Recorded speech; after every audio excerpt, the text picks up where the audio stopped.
Hello there, I'm Stuart Goldsmith, and if you've been listening to my Comedian's Comedian podcast for the last 10 years, this is what my face looks like. This is a YouTube channel now where I'm going to show you some clips of my own stand-up comedy and highlights from the podcast. And we're going to start with Bo Burnham. Now, you'll know Bo Burnham from his fantastic Netflix special Inside, which explored him kind of going crazy inside his own mind during the pandemic with some absolutely blazing comedy songs about internet and contemporary life. This was recorded way back in 2013, where he swooped into the Edinburgh Festival, promptly won the panel prize and never returned. That's how you do Edinburgh, baby. So we're going to talk a little bit in this clip about the pressures of fame when you are young, as he was. He became very, very successful very early on. And we're also going to talk about how if you accept the 5-star reviews, you also have to accept the ones. So don't do either. Here's Bo Burnham. This is about the song Nerds and your emotional and personal connection to it. Did you find it hard emotionally when you were writing it or when you were performing? Yeah, the Nerds isn't a part of my live show. I'll sometimes do it in encores, like if I'm doing a live show, but it wasn't written for a part of my stand-up. It was just sort of written on the side. It's sort of a separate musical thing that I just sort of released for free on SoundCloud. It's just sort of a studio track. And yeah, it was basically just like I had heard all these anthems for nerds, you know what I mean? And there was two anthems for nerds, which is one is like You're a Pretty Little Snowflake, which is just ridiculous. And then the other one, which is I think way more malicious, which I think Glee had this one, which is like, I'm a nerd now, but you're going to be pumping my gas someday. It's like, yeah, right. Oh, so we're going to fight bullying with like future elitist bullying? It's like the terrible, terrible thing to do. Like, the person that's bullying you is probably coming from a terrible place. You don't know his situation. You know what I mean? Everyone just sort of, again, like high school, like comedy, I just think it's sort of amoral, and everyone's just coming from shitty kind of places, and some become the victim and some become the whatever. But yeah, that song really, I wanted to try to express just, rather than give answers to bullying or what you should do, because I don't feel like I'm qualified for that, just sort of reflect the anger that I had felt, and maybe just reflecting the anger would make somebody feel better.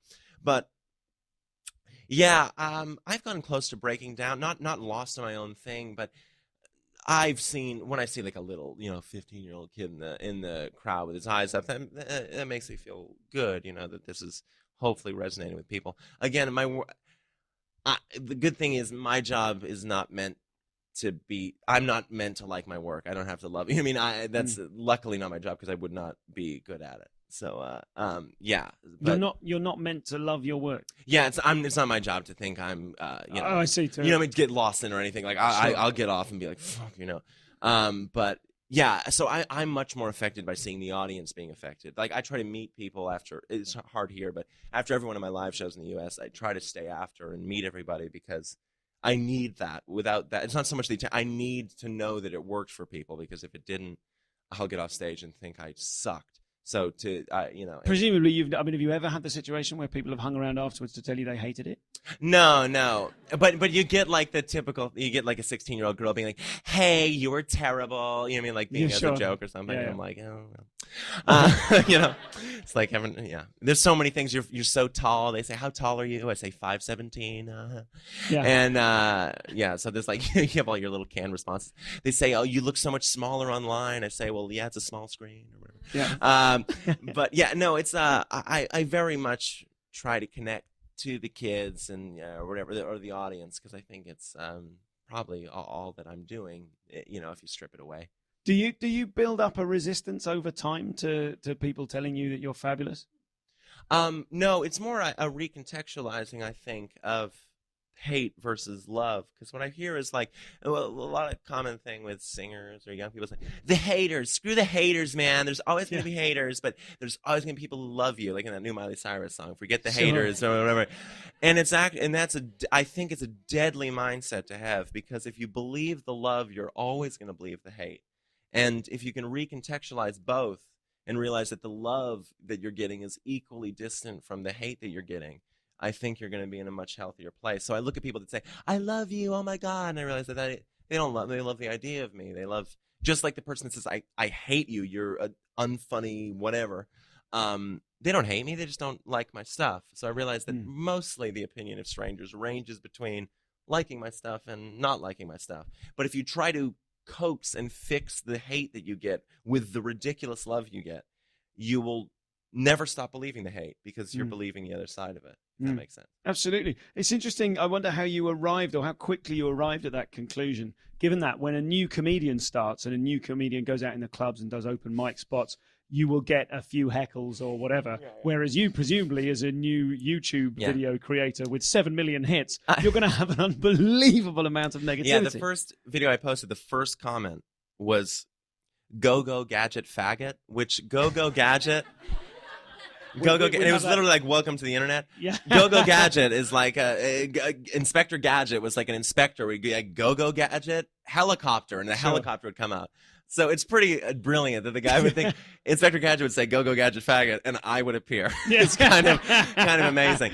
But I mean, but it was literally like "Welcome to the internet," and and unlike a heckle in a club, that guy had a lot of time to think about that. Yeah, and it's amazing, and it showed.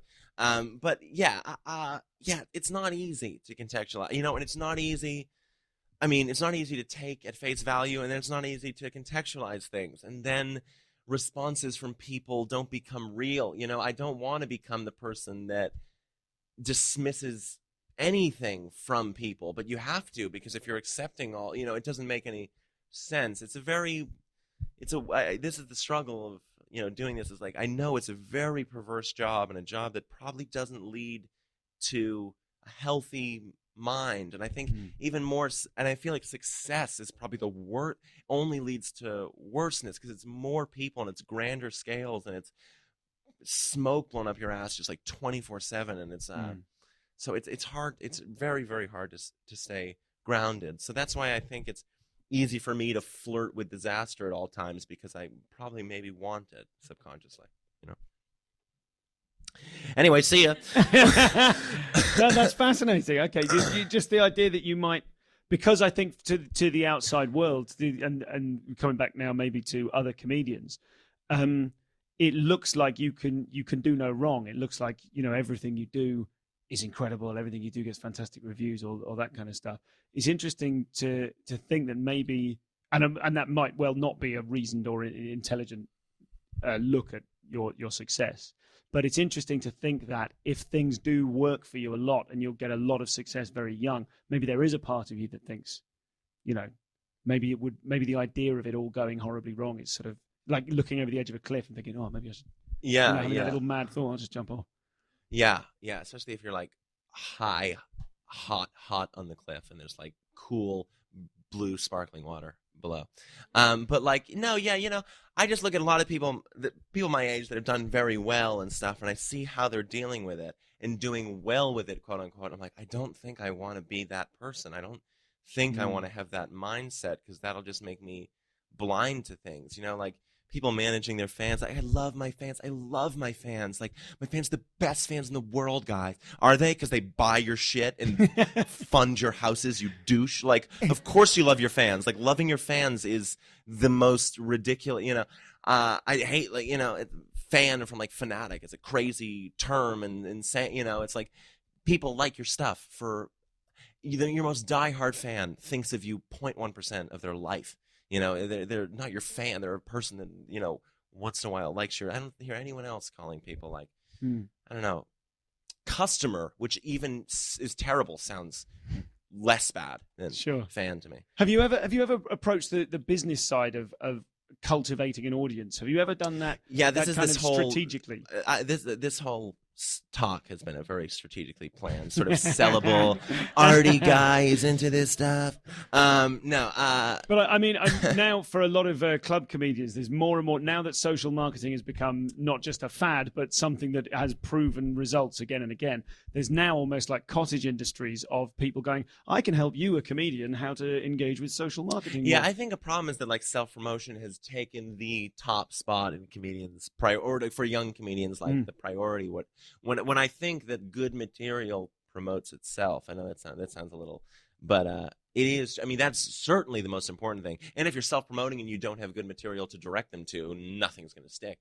Sure. So that seems a little bit of a problem. And I don't know. But too much dialogue with people is also a problem, because you want at least some distance, because it's audience and performer. You don't want like.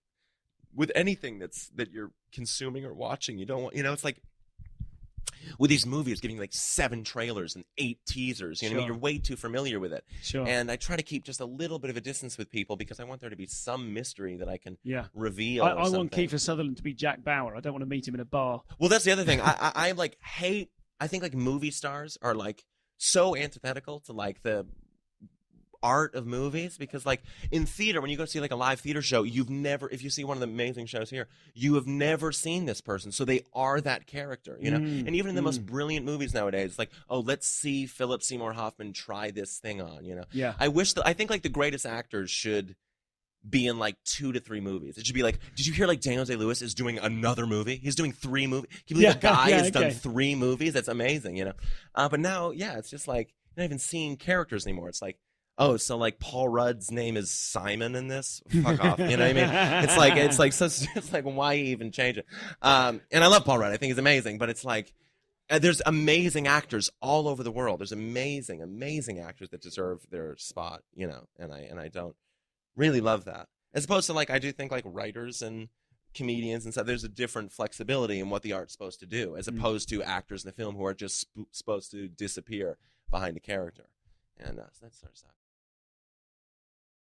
It's always nice to perform in a venue that looks and feels like a really oversubscribed one of those puzzle room escape games.